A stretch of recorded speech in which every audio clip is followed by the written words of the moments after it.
Today is the 75th anniversary of VE Day, which marked the end of the Second World War in Europe.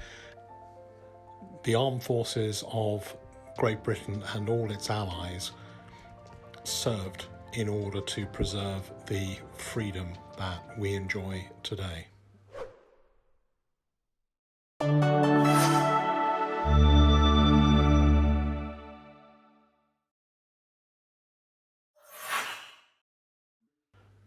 It's VE Day today, and we're going to have a little break with tradition for our mega grading results videos. And instead of focusing on all the coins that came back, we're just going to pull out some of the coins that are perhaps most interesting or with stories to tell. May is the month of hope, and hope is also the magic word that will get you 2% off all of your purchases this month at the Coin Connection, the company that really prides itself in quality. Let's start this video with the Britannia, because this is a coin that very rarely comes across my desk. The 2014 Britannia was very widely accepted to be the best Britannia design so far. It's very difficult to know what people feel makes the best Britannia design.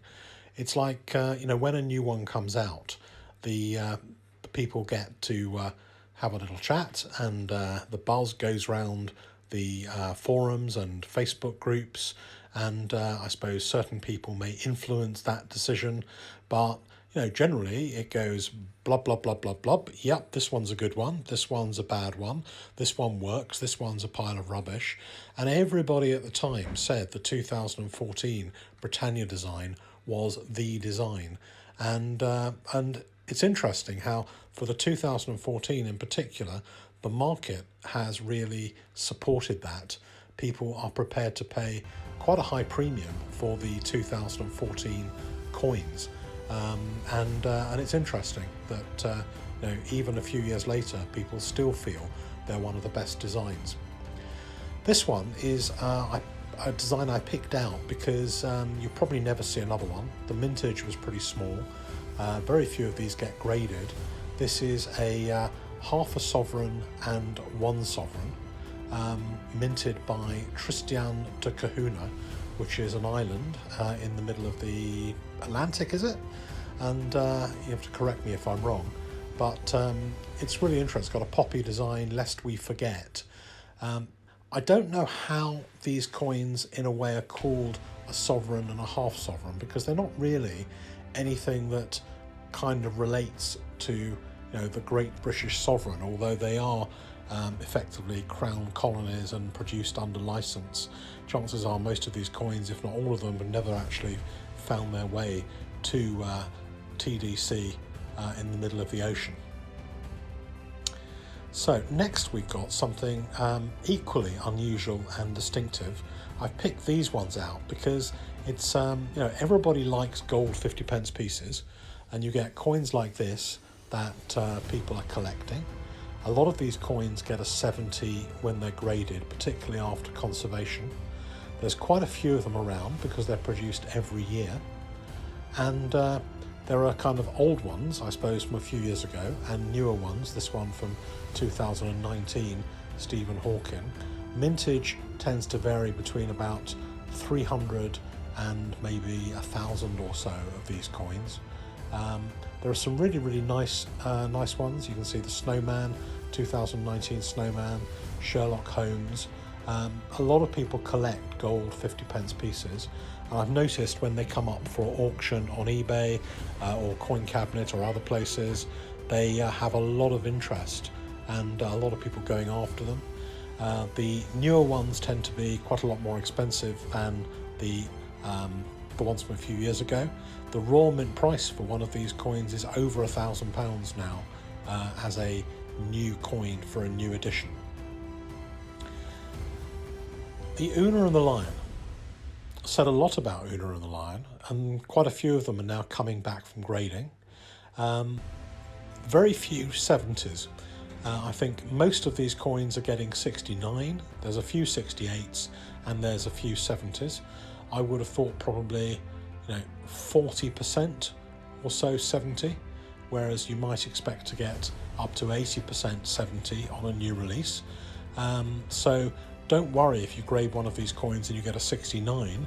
Although the 70s are doing magnificently in the secondary market, pretty much all the recent sales have been over £1,000 for a 70, and this coin was £180 at release, and these coins graded in a 70 are going for over £1,000 because there are relatively few of them around in a 70, but the 69s are also getting over £500, anything up to £600 for a 69, and even a 68 in this coin, which a lot of people previously would say, well, I don't want a 68, those coins are getting almost £500 as well.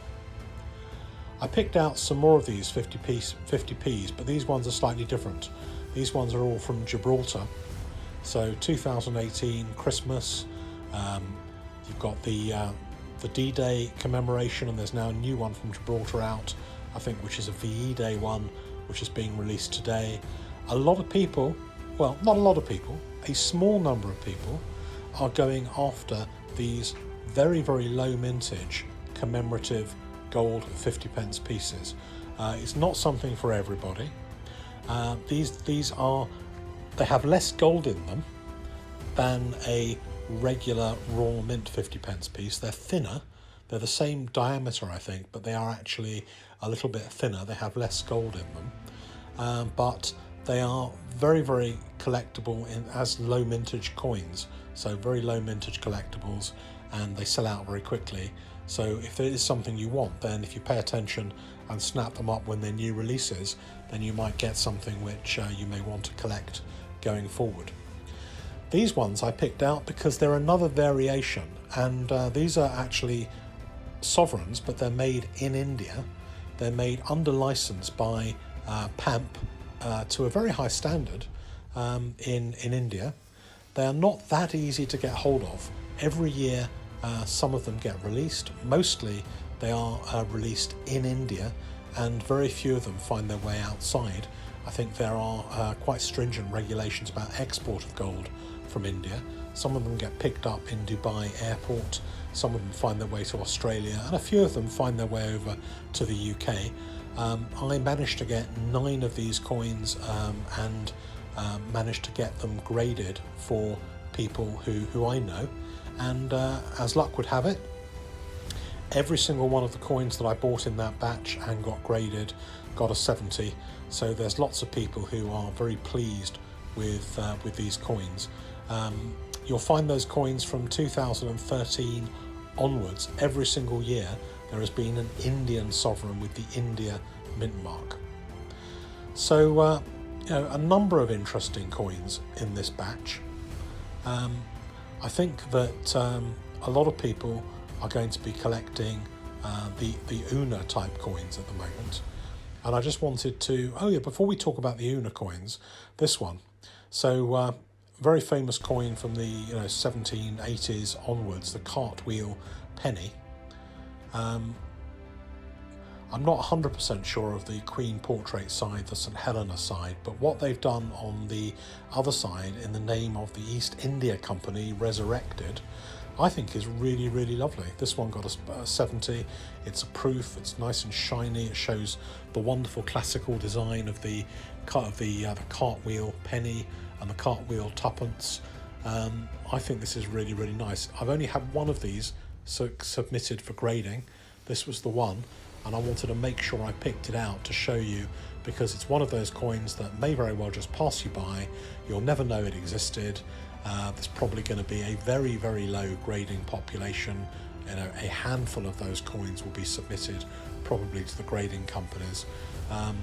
But if you do get a chance to pick one up, take a look. So this one, you can see here, it's very difficult with the light, but yeah, you can see this. This one is a proof of the original period, and you can see here the design inspiration from this pattern proof. There you go. So basically the same inspiration, the Britannia in the middle, holding an olive branch, the shield, No, it's a classical representation that's been on so many coins of the period, and it's kind of nice to see them both together, the original and that silver kind of. It's not really a reproduction or a replica, but it is, you know, inspired by. I wanted to put these in at the end of the video because these are some of my favourites.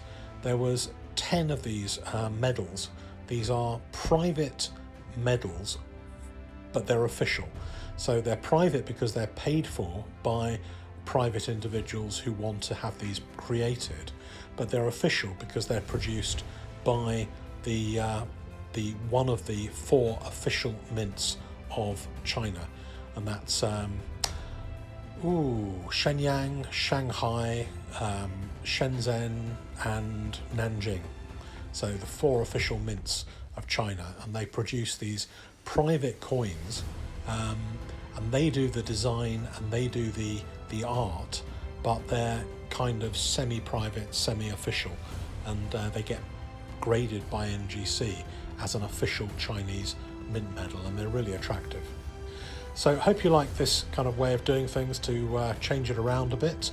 I'll be doing another one like this with some other coins that I pulled out of Mega Results Grading, just to show you coins with some interesting stories. Let me know what you think, and please subscribe if you haven't already.